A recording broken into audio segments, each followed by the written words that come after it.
আমার দেখা অনেকেই দিনের পথে আসার পর তার বিপদ আপদ আরো বেশি করে আসে, সমস্যা লেগেই থাকে। প্রশ্ন হলো, আল্লাহর পথে আসার পর বিপদ আপদ কেন বেড়ে যায়?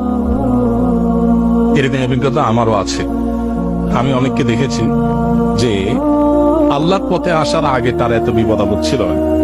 আমি অনেক ব্যবসায়ীকে ব্যক্তিগতভাবে চিনি, যে ব্যবসায়ী একটা সময় দেখা গেছে যে তার নামাজ কালাম পড়তো না, এত সমস্যা ছিল না, ব্যবসার দিনকাল ভালোই গেছে।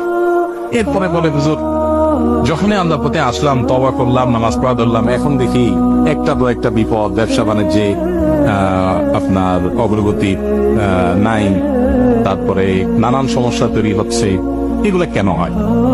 এটা আসলে অমূলক না।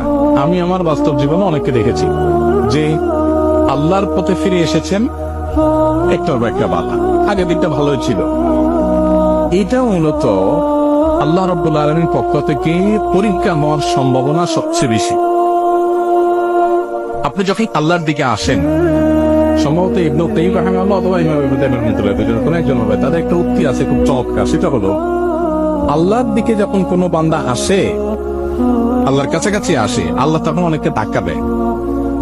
ধাক্কা দেন বলতে ফিজিক্যালি ধাক্কা না, মানে আল্লাহ রাব্বুল আলামিন পরখ করতে চান। আল্লাহ সব জানেন কার ভেতরে কি আছে না আছে, তিনি আলিমুল বিজাতি সুবুর, কিন্তু তিনি প্রমাণ করতে চান যে এই যে আমার দিকে আসছে, এই আশাটা পিওর কিনা, আসলে সে আমার দিকে আসছে কিনা।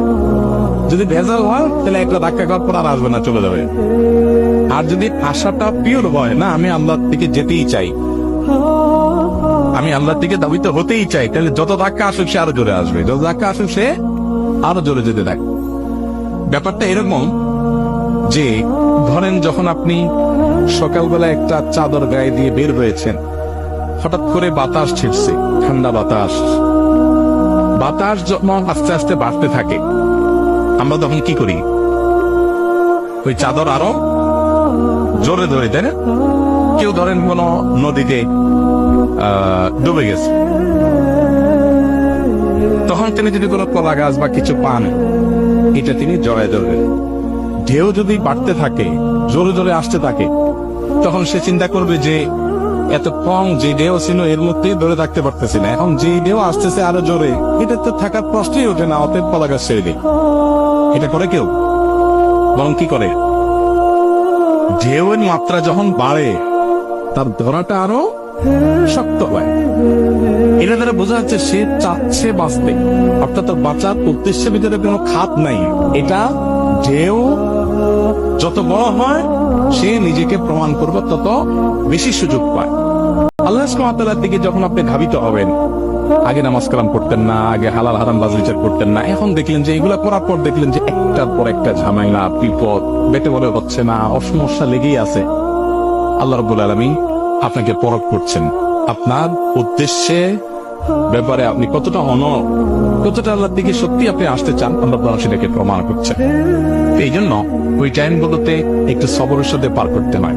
এই সময়টা পার হয়ে যায়, হয়তো কারোর অনেক লম্বা সময় ধরে সফর করতে হয়, কিন্তু পার হবে নিশ্চিত। বিধায় এই সময়গুলোতে সবর করতে হয়। আল্লাহ নবীদের কথা যদি আপনি বলেন, তো সমস্ত নবীদেরকে দেখবেন যে নবী হওয়ার পরে তাদের জীবনে বিপদের আপনার ঘনঘটা শুরু হয়ে গেছে, ঢের বিপদ আসছে। ইউনূস আলাইহিস সালাম মানে নদীতে ফেলে দেওয়া হলো, তাকে মাছের পেটে চলে যেতে হয়েছে। আইয়ুব আলাইহিস সালাম রোগে পুরো শরীর শেষ হয়ে যাওয়ার উপক্রম হয়ে গেছে। ঈসা আলাইহিস সালাম জন্মের পর থেকে তার মাকে নিয়ে অভিযোগ, অপমান, মিথ্যা অপবাদ, এরপর তার বিরুদ্ধে ষড়যন্ত্র, শত্রুতা। আমাদের নবী সাল্লাল্লাহু আলাইহি ওয়াসাল্লাম জন্মের দুনিয়াতে আসার আগে থেকে মায়ের গর্ভে থাকতেই বাবা হারানো, এরপরে মা হারানো, জন্মের পর দাদা হারানো, চাচা হারানো, স্ত্রীকে হারানো, মানে একের পর অভিভাবকগুলো সব চলে যাওয়া, এরপরে মক্কাবাসীর বাধা, বিপত্তি, ষড়যন্ত্র, শত্রুতা। যত নবীদের জীবন দেখবেন সবগুলো এরকম।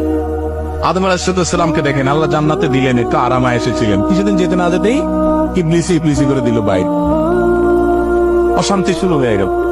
তাহলে বোঝা গেল যে আল্লাহর দিকে আসলে সে এই ধরনের পরিস্থিতির মুখোমুখি হওয়াটা অস্বাভাবিক না, এটা আল্লাহর পক্ষ থেকে পরীক্ষা। আল্লাহ বলেছেন,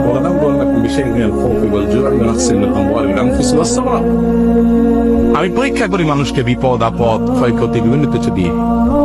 এরপর ওয়াবাশশিরিস সাবিরিন, আল্লাহ বলেছেন এগুলোতে যারা টিকে থাকতে পারে এদেরকে সুসংবাদ দাও। আল্লাহ যেন আমাদেরকে টিকে থাকার তৌফিক দান করো, সবর করার তৌফিক দান করো। আল্লাহর পথে আসলে তাদের পরীক্ষা আসাটা এটা নবীদের সুন্নাহ বা নবীদের সিস্টেম, অতএব তাদের ধারাবাহিকতা আসা স্বাভাবিক না। আবার কারো কারো ক্ষেত্রে হয়তো সেটা নাও হতে পারে, ব্যতিক্রম থাকতে পারে, সেটাও স্বাভাবিক না। কিন্তু বিপদ আসলে